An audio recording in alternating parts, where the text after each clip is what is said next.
Race fans, this is Jeff. We're here on RacersReunion.com at the Virginia Motorsports Park for the inaugural Nostalgia Little Guy Nationals, and I got Eddie Akam with me in this segment. Eddie, how's it going, man? Doing great. It's great. It's a great little, nice turnout. Everybody's looking good. Even Jack Red looks good today. Yeah, hey, Jack Red, what can you say, man? You know? Nothing he hasn't already said, I'll tell you that. Hey, it's an absolute pleasure to be here and to have an opportunity to sit with my drag racing buddies and collect some drag racing stories and document some drag racing history and enjoy this event. Eddie, tell us how you got into drag racing. Well, I started with a fuel dragster.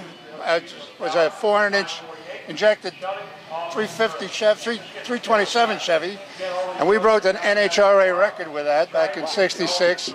And I think the record at the time was 8:01 we broke it at. You know what they're running now, 520s and 530s. Incredible.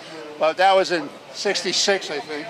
The natural step from that was to go to a top fuel car. So we built a 392 Hemi top fuel dragster, and we ran that for a few years until Casey Powell started driving. Casey Powell, who is Kristen Powell's father. Oh yeah, okay, right. And Casey drove that, and then we got to get a funny car.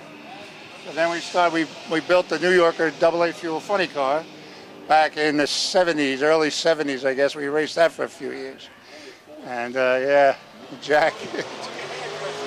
And I have a million stories for him, I'll tell you that. Yeah. I don't know if we could share them with anybody, though, you know what I mean?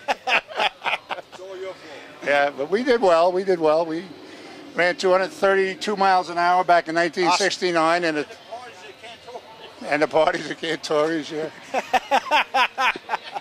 I hit him with my East Coast mirror, West Coast mirror one time on, what was it, Route 301, doing drag racing Larry Booker with the trailers and all. And he was a starter on 301. And when the mirrors came at him, he ducked. He went right under both mirrors, and we'd have got him too. Holy mackerel. Just another wild party at Jack Red's house. Eddie, when you look back at your drag racing career, what stands out? What are you proudest of? What was the most exciting time, or what do you want to Most of the East Coast, we raced mostly up in the East Coast, you know, northern East Coast. And we did well there. It was a circuit there. We did well up there. We won our share of the meets. Jimmy King was in the circuit, a couple of big guys like that. And we became really good friends. Everybody at that time was like a friend, you know. Everybody shared parts. If you needed something, you didn't have it, somebody else would have it. We shared parts. It was really a good time in drag racing. When I got into the funny car, it started to become ungodly expensive. I did it for 2 or 3 years, and then it was no more. Couldn't afford it anymore. Yeah. So that was it. But that was, I would say, from my particular point of view, that was the best drag racing times ever. What do you think? A lot of fun. What do you think about the sport today? I still have a top alcohol dragster. Oh, do you? Yes, I do. I built it. I didn't drag race for years. When my son came of age, he wanted to go drag racing. So I went with a friend of mine to Englishtown, and he had a super comp, and we won super comp at the Summer Nationals at Englishtown. Wow. And then my son got hooked on it. He was going to college, so we built this car.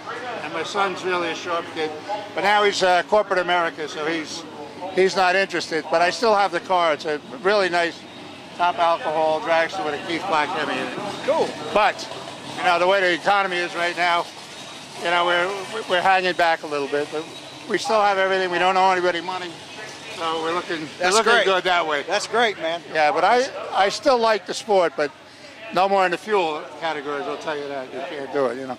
But I like the alcohol thing, and that's, when you go, you know, I'm in Florida, when I go to local meets, you know, most of it, you're the top fuel car now, right? Because there's no fuel cars at, you know, at the local meets or the WCS meets. They're all, you know, alcohol is the top dog, so it's still fun. Yeah. You get the kids coming around, you get to sign autographs. And, you know, it's fun, and people are still nice, you know what I mean? They still love the sport, and they're really receptive to it. Well, that's great, man. Eddie, hopefully we'll get an opportunity to talk to you again before this thing's over. Well, it's great to be here. It's great to be part of this Nostalgia nice. Little Guy Nationals. And ladies and gentlemen, Eddie Akam right here. Thank you. Thanks.